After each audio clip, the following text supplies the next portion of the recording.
আসসালামু আলাইকুম বন্ধুরা, আশা করি তোমরা সবাই ভালো আছো। চলে এলাম আজকে একটি নতুন ভিডিও নিয়ে। সবাইকে শুভ নববর্ষ, নতুন বছরের শুভেচ্ছা। তো আজকে আমরা বানাতে যাচ্ছি milk pudding, coffee milk pudding. এই মিল্ক পুডিংটা খেতে অনেক বেশি সুস্বাদু, কারণ এটি পুরোটাই কফি দিয়ে তৈরি। উপরে যে লেয়ারগুলো দেখা যাচ্ছে ওগুলো পুরোটাই কফি দিয়ে তৈরি। তো বেশি দেরি না করে চলো দেখা যাক কিভাবে বানানো হয়েছে এই কফি মিল্ক পুডিংটা। তো মিল্ক পুডিংটা বানানোর জন্য আমাদের প্রথমে কফির জেলিটা তৈরি করতে হবে। তো জেলিটা বানানোর জন্য এখানে 1 কাপ পানি, দেন হচ্ছে গিয়ে 1 কাপ চিনি মেজারমেন্ট কাপের, দেন এখানে 1 টিস্পুন কফি ইউজ করব। প্রথম লেয়ারটার জন্য 1 টিস্পুন কফি যথেষ্ট, কারণ এর থেকে বেশি দিলে রঙটা গাঢ় হয়ে যাবে। দেন এখানে 2 চামচ আগার আগার পাউডার দিয়ে পানিটিকে ঠান্ডা থাকতে থাকতেই ভালোভাবে মিক্সড করে নিব, যেন কোনো ধরনের আগার আগার পাউডার জমে না যায়। তো এটা ভালোভাবে জমে গেলে এটাকে চুলো অন করে এটাকে ভালোভাবে নাড়াচাড়া করতে থাকবো যতক্ষণ না মিশ্রণটি এরকম ঘন হয়ে যাচ্ছে। মিশ্রণটি ঘন হয়ে আসার পর এটিকে আমরা একটা প্লেটের মধ্যে বা যে কোনো ডিশের মধ্যে সেট করে নেওয়ার জন্য ঢেলে দিব। তোমরা যে ধরনের প্লেটে আর কি সেট করতে চাও, তো আমি এটাকে এই ধরনের গোল প্লেটে সেট করার জন্য দিয়ে দিয়েছি, কারণ আমার কাছে এটা অনেক বেশি সুন্দর লাগছিল দেখতে সেট হওয়ার জন্য। আর গোল প্লেটে দিলে এটা খুবই দ্রুত আর কি সেট হয়ে যায়, ঠান্ডা হয়ে যায়। তো বা এটা কিছুক্ষণ সেট হয়ে যাওয়ার পর এটাকে ফ্রিজে রেখে সেট করে নিয়েছি। সেট করে নেওয়ার পর এখন আমরা আমাদের সেকেন্ড লেয়ার মানে মিল্কের যে মিশ্রণটা সেটা বানাবো।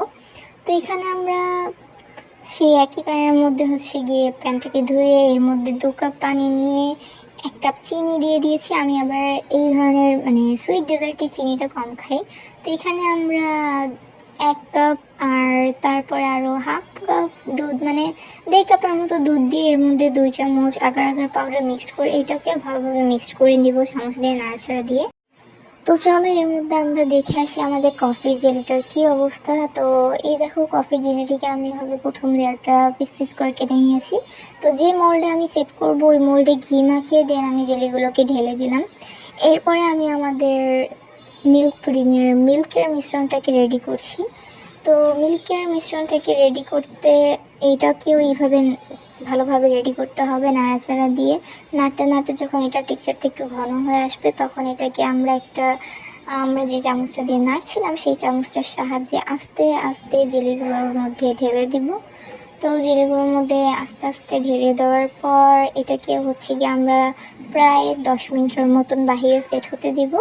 দেন এটাকে আমরা ফ্রিজে রেখে দিব সেট হওয়ার জন্য যতক্ষণ এটা ভালোভাবে সেট হয়ে যাচ্ছে। তাহলে আমরা চলে যাব আমাদের দ্বিতীয় লেয়ারের কনসিস্টেন্সিতে। তো এখানে আমরা আবারও ঠিক একই ধরনের একই পরিমাপের সব কিছু মিশ্রণ নিয়ে চিনি, দুধ এবং আগার আগার পাউডার পরিমাণ মতো নিয়ে এখানে মিল্কটাকে রেডি করছি। এখানে কফির সেকেন্ড লেয়ারের জন্য জাস্ট একটাই চেঞ্জ থাকবে, এখানে 1 টিস্পুনের জায়গায় আমরা 2 টিস্পুন কফি ইউজ করব। তো মিল্কের মিশ্রণটা একটু ঘন হয়ে আসলে এখানে আমরা আমাদের সেকেন্ড লেয়ারের জন্য কফিগুলোকে কেটে এভাবে মোল্ড আউট করে নিয়ে যে মোল্ডে সেট করব ওই মোল্ডে দিয়ে দেন মিল্কটাকে একটা চামচের সাহায্যে এভাবে আস্তে আস্তে করে কফির উপরে ঢেলে দেব, মানে কফির জেলিগুলোর উপরে ঢেলে দেব। ঢেলে দেওয়ার পর এটাকে 10 মিনিটের জন্য আমরা সেট হতে দেব। তো এটা 10 মিনিট পর ভালোভাবে সেট হয়ে যাওয়ার পর এটাকে আমরা ফ্রিজে রেখে দিব। যতক্ষণ এটা ভালোভাবে সেট হয়ে যাচ্ছে ততক্ষণ এটাকে ফ্রিজে রেখে দিব।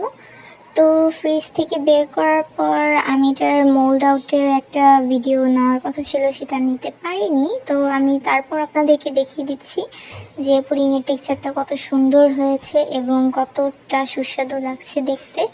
এই পুডিংটা বানানোর আমার অনেকদিন ধরে ইচ্ছে ছিল, তো আজকে আমার সেটা হয়ে গেল। তো এখানে পুডিংটা মোল্ড আউট করার টাইমে আমার পুডিংয়ের লেয়ারগুলো আলাদা আলাদা হয়ে গিয়েছিল, দুটো লেয়ারই। তো ভাবলাম যে এইভাবেই এটা থাকুক, দেখতে অনেক বেশি সুন্দর এবং আকর্ষণীয় লাগছে। সত্যি বলতে আমার শর্টস হোক বা কোনো লং ভিডিও হোক, আমি খুবই দ্রুত কথা বলি। আমার মানে স্লোলি কোনো কিছু মানুষের সাথে শেয়ার করে মানুষকে অপেক্ষা করাটা একদমই ভালো লাগে না। তো কোনো ধরনের কোনো ভুল হয়ে থাকলে সবাই ক্ষমার দৃষ্টিতে দেখবেন এবং সবাই অবশ্যই এভাবে একবার কফি দিয়ে পুডিং বানিয়ে খাওয়ার চেষ্টা করবেন, কারণ যারা কফি লাভার তাদের এই পুডিংটা অত্যন্ত বেশি পছন্দ হবে। আর কফি দিয়ে যদি এরকম কোল্ড কফি ছাড়া এরকম অন্য ধরনের একটা ঠান্ডা ডেজার্ট হয় তাহলে তো খাবার মজাটাই আলাদা। তো কফি লাভারদের জন্য আমার একটাই টিপস থাকবে, আর যারা আমার মতন কফি খেতে ভালোবাসো তারা অবশ্যই এই কফি মিল্ক পুডিংটাকে বাসায় বানিয়ে খাওয়া ট্রাই করবে। এবং যদি ভিডিওটি ভালো লেগে থাকে তাহলে ভিডিওটিকে লাইক এবং কমেন্ট করে শেয়ার করে চ্যানেলটিকে সাবস্ক্রাইব করে আমাদের পাশেই থাকবেন। সবাই সুস্থ থাকবেন, ভালো থাকবেন। আল্লাহ হাফেজ, ধন্যবাদ।